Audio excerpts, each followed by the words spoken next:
द्वादश स्कंद का आरंभ। श्री कृष्णाय नमः। कलयुग के राजवंश, कलयुग के धर्मों का वर्णन। 12वें स्कंद में आश्रय लीलाएं। भागवत का प्रतिपाद्य तत्व आश्रय ही है। राजा परीक्षित ने पूछा, अब इस पृथ्वी पर किसका राज्य होगा?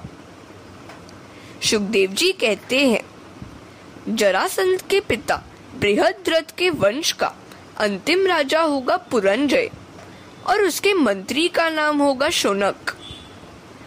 वह अपने स्वामी को मारकर अपने पुत्र प्रद्योत को राज सिंहासन पर बिठलाएगा। बाद में इस भारत खंड में नंद, चंद्रगुप्त, अशोक आदि राजा होंगे। उसके बाद 8 यवन तथा 10 गोरे राजा राज्य करेंगे।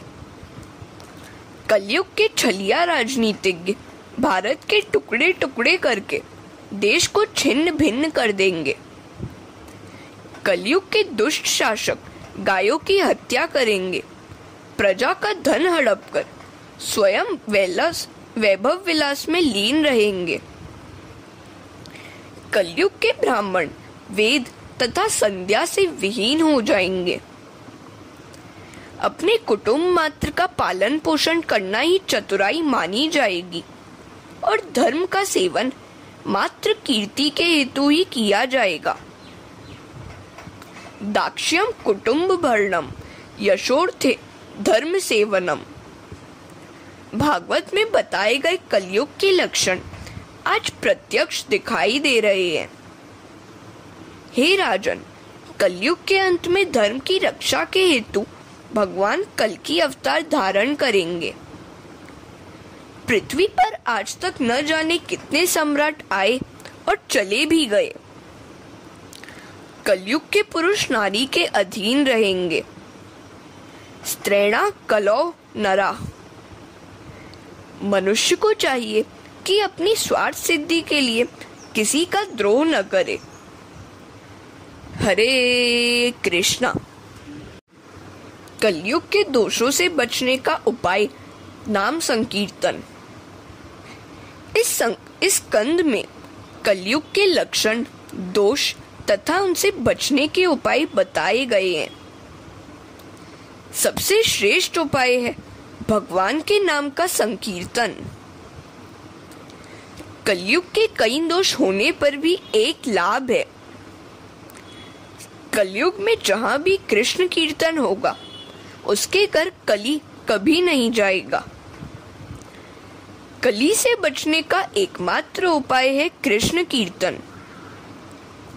सुखदेव जी कहते हैं, हे राजन, कलयुग के अपलक्षण अनेक हैं, किंतु श्री कृष्ण का कीर्तन करने से सभी दोषों से, पापों से छूटकर प्रभु को पाया जा सकता है।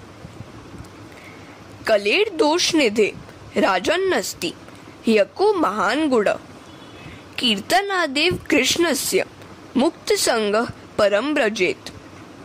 और कृते यद ध्यायतो विष्णु त्रेतायाम यजतो मखे द्वापरे परिचर्यायाम कलो तद हरि कीर्तनात्। सतयुग में विष्णु के ध्यान से, त्रेता युग में यज्ञों से, द्वापर में विधि पूर्वक विष्णु पूजा से जो फल मिलता था, वही फल कलयुग में भगवान के नाम कीर्तन से मिलता है। मृत्यु के समय परमेश्वर का ध्यान करने से वे जीव को अपने स्वरूप में समाहित कर देते हैं। हे राजन, तुम आसन्न मृत्यु हो, अतः अपने हृदय में भगवान केशव की स्थापना करो, वे तुम्हें परम गति देंगे। हे राजन, जन्म, जरा और मृत्यु शरीर के धर्म है, आत्मा के नहीं। आत्मा तो अजर और अमर है। सो मैं मर जाऊंगा, ऐसी पशु बुद्धि का त्याग करो। घट फूट जाने पर उसमें समाया हुआ आकाश महाकाश से मिल जाता है। इसी प्रकार देहोत्सर्ग होने पर जीव ब्रह्ममय हो जाता है। राजन, आज तक्षक तुम्हें डसेगा। वह तेरे शरीर को मार सकेगा, आत्मा को नहीं। तुम्हारी आत्मा तो परमात्मा से जा मिलेगी। तुम शरीर से भिन्न हो, आत्मा परमात्मा का अंश है। अहम ब्रह्म परम धाम, ब्रह्माहम परमम पदम। राजन, मैं ही परमात्मा रूप ब्रह्म हूँ और परमप्रद रूप ब्रह्म भी मैं ही हूँ। ऐसा सोचकर अपनी आत्मा को ब्रह्म से जोड़ लो। तक्षक रूपी काल भी श्री कृष्ण का ही अंश है। शरीर नाशवान है, लेकिन आत्मा तो अमर है। जब तक मैं यहाँ हूँ, तक्षक नहीं आ पाएगा। सो यदि कुछ और सुनने की इच्छा हो तो जरूर बताओ। हरे कृष्णा। श्रीमद् भागवत के श्रवण के 5 फल। परीक्षित द्वारा सुखदेव जी की पूजा एवं परीक्षित की परम गति। राजा परीक्षित कहते हैं, महाराज, आपने मुझे व्यापक ब्रह्म के दर्शन कराए हैं, सो मैं निर्भय हो गया हूँ। श्रीमद् भागवत श्रवण के 5 फल हैं।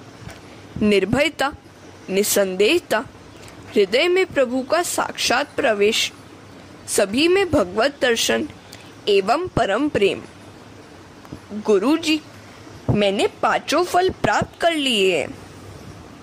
प्रभु, भागवत का प्रथम स्कंद सुनकर परमात्मा के दक्षिण चरण के, द्वितीय स्कंद सुनने से वाम चरण के, तीसरे और चौथे स्कंदों को सुनकर दोनों हस्त कमल के, पंचम और छठे स्कंद को सुनकर दोनों जंघा के, 7वें स्कंद के श्रवण से कटी भाग के, अष्टम और नवम स्कंद सुनकर प्रभु के विशाल वक्षस्थल के दर्शन हुए। दशम स्कंद के श्रवण से प्रभु के मुखारविंद और नयनों के दर्शन हुए। एकादश स्कंद को सुनकर श्रीनाथ जी का ऊपर उठा हुआ हस्त दिखाई दिया। 12वें स्कंद के श्रवण से मुझे लग रहा है कि श्री कृष्ण दोनों हाथों से मुझे बुला रहे हैं। अब तो मैं प्रभु का ही ध्यान धर रहा हूँ। मैं उनकी ही शरण में हूँ। मुझे सर्वत्र वे ही दिखाई दे रहे हैं। मैं उनके पास जा रहा हूँ। वे मुझे बुला रहे हैं। मैं कृतार्थ हो गया। महाराज, आपने न केवल कथा श्रवण कराया, प्रभु के दर्शन भी मुझे करा दिए। आपने बतलाया कि सारा जगत ब्रह्म रूप है। तक्षक नाग जगत से पृथक नहीं है, वह भी ब्रह्म रूप ही है। मैं आपको बार बार प्रणाम करता हूँ। आपने मुझ पर बड़ा उपकार किया है। सुखदेव जी कहते हैं, राजन, तुम्हारे साथ साथ मैं भी कृतार्थ हो गया, क्योंकि मुझे भी कथा श्रवण का लाभ मिला है। तुम्हारे कारण मैं भी प्रभु में लीन हो सका। वे मेरे हृदय में विराजमान हुए। राजन, मैं अब आगे का कोई प्रसंग देखना नहीं चाहता। यदि कोई शंका हो तो पूछ सकते हो। ब्रह्मनिष्ठ होने के कारण मेरी दृष्टि तक्षक के विष को अमृत बना देगी। परीक्षित ने गुरुदेव को वंदन किया और कहा, अब मेरे मन में कोई शंका नहीं बची। आपकी कृपा से मैं निर्लेप और निर्भय बन गया हूँ। सुखदेव जी ने जाने की अनुमति चाही, तो राजा ने उनकी पूजा करने की इच्छा व्यक्त की। राजा ने सुखदेव जी की पूजा की, तो उन्होंने राजा के मस्तक पर अपना वरद हस्त पधराया। उसी क्षण राजा को परमात्मा के दर्शन हुए। जीव और ब्रह्म एक हो गए। सत्र में भाग ले रहे सभी महर्षियों को परम आश्चर्य हुआ। व्यास जी सोचते हैं, मैंने अपने पुत्र को भागवत का अभ्यास कराया, किंतु जो तत्व सुखदेव जी जान सके वह तो मैं भी नहीं जान पाया। व्यास जी ने सुखदेव जी को प्रणाम किया। गुरु सुखदेव जी अंतर्ध्यान हो गए। राजा परीक्षित के शरीर में से एक ज्योति प्रकट हुई और महाज्योति के साथ मिल गई। तक्षक ने आकर राजा को दंश किया, किंतु वे तो कब के भगवान के धाम में सिधार चुके थे। परीक्षित की भांति काल के आगमन के पूर्व ही परम धाम में जाने वाले को धन्य है। सूत जी कहते हैं, परीक्षित का मोक्ष मैंने स्वयं देखा था। इस प्रकार सभी पापों की नाश करता और इंद्रियों के नियंता भगवान श्रीहरि का भागवत में वर्णन है। कथा सुनकर जीवन में उतारोगे तो कथा श्रवण सार्थक होगा। सत्कर्म का कोई अंत नहीं होता। जीवन के अंत तक सत्कर्म करते रहो। कथा श्रवण के समय वक्ता और श्रोता से जाने अनजाने कुछ दोष हो जाने की संभावना है। अतः 3 बार श्री हरिये नमः इस प्रकार बोलो। ऐसा जप करने से सभी दोष जल जाएंगे। मनुष्य ठोकर लगते समय, चीखते समय, दुखी अवस्था में, विपदा में यदि श्री हरिये नमः का सस्वर पाठ करे तो उसके दोष और दुख दूर हो जाते हैं तथा उसके पाप नष्ट हो जाते हैं। पतितः स्खलितश्चार्तः श्रुत्वा वा विवशो ब्रुवन् हरिये नमः इत्युच्चैर्मुच्यते सर्वपातकात्। अंत में जिनका नाम संकीर्तन सभी पापों का नाश करता है और जिनको किए गए प्रणाम सभी दुखों को शांत करते हैं, उस परमात्मा को श्री हरि को हम प्रणाम करें।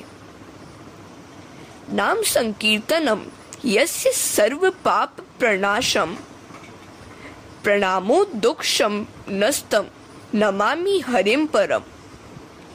श्री हरिये नमः, श्री हरिये नमः, श्री हरिये नमः। हरे कृष्णा।